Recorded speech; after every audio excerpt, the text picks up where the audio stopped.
हमारे साथ कई खास मेहमान जुड़ेंगे, लेकिन हमारे साथ नाजिया इलाही खान जी जुड़ रहे हैं, राजनीतिक समीक्षक है। आपका बहुत बहुत स्वागत है। और बिलाल खान जी जुड़ रहे हैं, राजनीतिक समीक्षक। नाजिया जी, सबसे पहले आप इसके मतलब समझाइए। चुनाव से पहले इस तरह का जो फतवा जारी किया गया कि भाई आप इंडिया गठबंधन के पक्ष में ही वोट दीजिए, ये समय का तकाजा है, क्या इस तरह के फतवों का असर सारे मुस्लिम समुदाय पर पड़ता है? सारे पर तो नहीं पड़ता है। हमारे भारत देश में बहुत खूबसूरती भी है और बहुत सारे ऐसे लाखों करोड़ों मुसलमान हैं जो संवैधानिक मुसलमान हैं, जो अपने घर के अंदर इस्लाम रखते हैं लेकिन बाहर निकलते वक्त धरती माँ को ही माँ बोलते हैं और संविधान को ही सर्वप्रिय और सर्वप्रथम रखते हैं। जी। पर कुछ ऐसे मुस्लिम ऑर्गेनाइजेशन है जो आतंकी ऑर्गेनाइजेशन है, जो पाकिस्तानी मुखबिर है, जैसे रजाकार के फौज के आखिरी सिपाहसालार असदुद्दीन अवैसी हैं। 1920 में MIM बना था और हमारे कांग्रेस के जो मल्लिकार्जुन खड़गे हैं, यही रजाकारों ने उनकी 3 बहनों को जलाया था और उनके घर को भी जलाया था, जो अभी महाराष्ट्र की रैली में रो रहे थे, बिलक रहे थे लड़कियों की तरह कि मैं अपने घर में बिल्कुल अकेला हूं। अब जमायतुल उलमाए हिंद को मैंने आतंकी ऑर्गेनाइजेशन क्यों बोला, अब उसका मैं तथ्य आपको पहले दे देती हूँ। जमायतुल उलमाए हिंद, आपको याद होगा कि अहमदाबाद में बॉम्ब ब्लास्ट हुआ था और उस बॉम्ब ब्लास्ट के सारे अक्यूज्ड को जो कानूनी कार्रवाई में जो खर्चा हो रहा था वो जमायतुल उलमाए हिंद ने दिया था। अब अजमल कसब, जिसके ऊपर 30 करोड़ से ऊपर कांग्रेस ने खर्च किया था, तो जमायतुल उलमाए हिंद और कांग्रेस का तो बिल्कुल चोली दामन का रिश्ता है। अब देखिए, दिल्ली में एक कबाड़ी वाला जो हिंदू मुस्लिम राइट करवा रहा था, जो जब अरेस्ट हुआ था तो पुष्पा बन गया था, पुष्पा डरेगा नहीं झुकेगा नहीं जो कर रहा था, उसका बेल कराने के लिए किसने खर्च किया था? जमायतुल उलमाए हिंद ने किया था। ये PFI के जो 18 लोग अरेस्ट हुए थे, तो उसका आज तक न्यायपालिका में खर्चा कौन दे रहा है? जमायतुल उलमाए हिंद दे रहा है। तो जमायतुल उलमाए हिंद एक पाकिस्तानी मुखबिर और जमायतुल उलमाए हिंद एक आतंकी संगठन ऑर्गेनाइजेशन का काम करता आया है।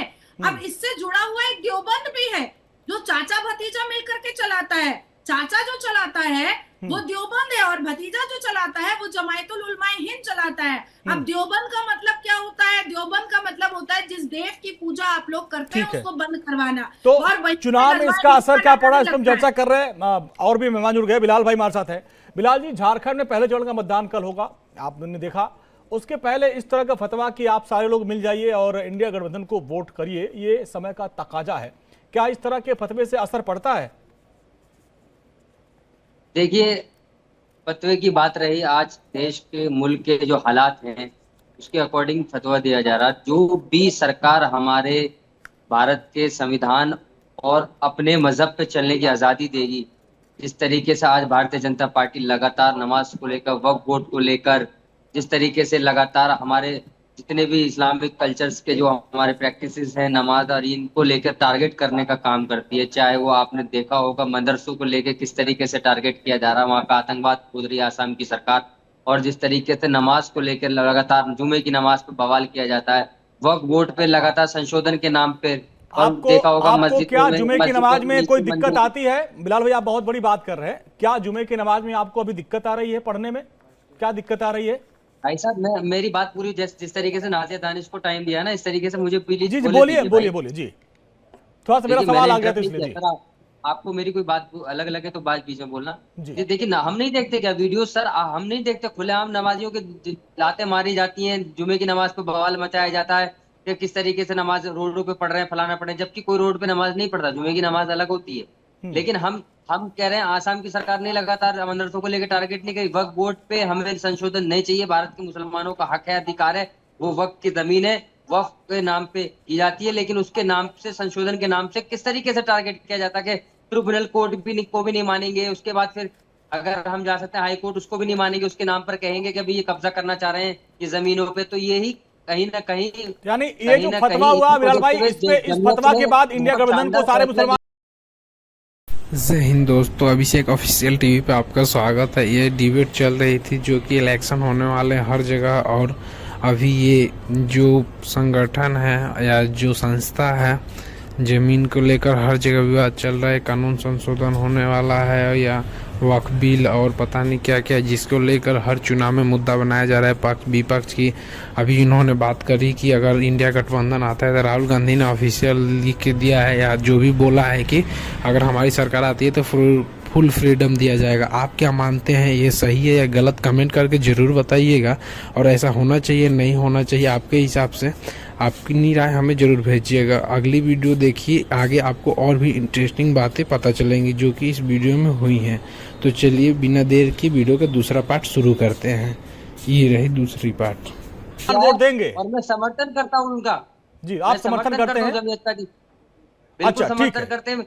जिस तरीके से इंडिया अलायंस ने कहा कि राहुल गांधी जी ने चिट्ठी भेजी बाकायदा, हाँ, जो बाकायदा चिट्ठी भेजकर ये कहा था कि जब हमारी सरकार बनेगी, खुलासा किया गया था, स्पीचेस भी मैं आपको उनको वीडियो दिखा दूंगा हजरत की, उसमें ये कहा था कि अगर हमारी सरकार बनेगी तो हम कोई भी रिलीजियस किससे आपको नहीं रोकेंगे, फुल आजादी देंगे। ठीक अब है। घोष के तो यानी इस तरीके से आपने देखा होगा ये कि जो लोग फतवा जारी मौलवी- किया गया इसका असर झारखंड चुनाव में दिखेगा। हाजी नाजिम भाई हैं। नाजिम भाई, जिस तरीके से जमीयत उलेमा ने झारखंड में ये फतवा जारी किया कि समय का तकाजा है, इंडिया गठबंधन को आप लोग वोट दीजिए, क्या इस तरह के फतवे चुनाव के पहले जारी करना उचित है? देखिए, जिस तरीके से फतवों की बात आती है, देखिए मैं ये कहता हूँ कि ये मुल्क संविधान से चलता है, फतवों से नहीं चलता। अगर फतवों को ही अगर आपको ज्यादा अहमियत देनी है तो फिर इस देश के अंदर जो संविधान सर्वोपरि है, तो कहीं ना कहीं संविधान के खिलाफ ये एक माहौल बनाया जा रहा है। तो इस तरीके की बातें करके तो मैं ये कहता हूँ अंजनी जी, देखिए ये देश तो संविधान से चलेगा। और देखिए जिस तरीके से जमीयत उलेमा ने ये फतवा दिया है कि भी आप एकजुट होकर वहां पर वोट करिए इंडिया गठबंधन को, तो इसमें कोई आपत्ति नहीं है। उनकी एक निजी राय है, इससे कोई भी ऐसा माहौल वाली बात नहीं है कि फतवा देने से कि देश का माहौल बदल गया या मुस्लिम समाज इस पर अपना पूरा हक जमा रहा है, ये इस तरीके का कोई नहीं है। देखिए ये फ्रीडम ये वो है मुल्क, तो यहाँ पर सबको अपनी आजादी है, अभिव्यक्ता की आजादी है अपनी, तो इसलिए इस मुल्क की यही तो खूबसूरती है संविधान के तहत कि यहाँ पर हर जिसको कोई मन में अपनी जो आए वो मनचाही कह बात सकता है, ये आजादी है। प्रदीप जी, ये जो फतवा जारी किया गया, इस तरह के फतवे से क्या आपको लगता है कुछ असर पड़ता है चुनाव में? जी सर, देखिए चुनाव तो अभी रिसेंटली बहुत सारे हुए और अभी नाजिया बहन ने जो अभी इनका व्याख्यान किया वो अपने आप में सेल्फ एविडेंट है कि किस प्रकार के ये लोग हैं। अब क्या है कि सबको अपनी अपनी दुकान चलानी है, अस्तित्व में बने रहना है, ये तो देखिए उसके बाद ही चलेगा। लेकिन उन्होंने जो व्याख्या की 100% सत्य व्याख्या है। और चुनाव में असर तो सर हरियाणा में भी बहुत बड़ी बड़ी घंटियां बजी थी, क्या क्या उठ रहा था, हुआ क्या। अब आप देख लीजिए, वो झारखंड ज्यादा दूर थोड़ी है, हम एक ही भूभाग के, एक ही संविधान से सारा देश चलता है। तो लोग बातें करें और लुत्ती लगा के फिर साइड हट लें, फिर माफी मांगने लगें और फिर देखिए असर क्या होता है ना। ये तो दोस्तों, आप अगर यहाँ तक आए हैं तो आपको हमें उम्मीद है कि ये वीडियो अच्छा लगा होगा। आपसे एक रिक्वेस्ट रहेगी कि आप हमारे चैनल पर पहली बार आए तो चैनल को सब्सक्राइब करके वीडियो को लाइक कर दीजिएगा और बेल आइकन घंटी को दबाना मत भूलिएगा ताकि ऐसी वीडियो आपको हमेशा मिलती रहे। आपसे एक और रिक्वेस्ट रहेगी कि आप अपने फ्रेंड सर्किल में इस वीडियो को जरूर शेयर कीजिएगा ताकि वो भी इस वीडियो का आनंद उठा सके। और अंत में आपसे बोलना चाहूँगा कि आपने इस वीडियो में जो कुछ भी देखा हो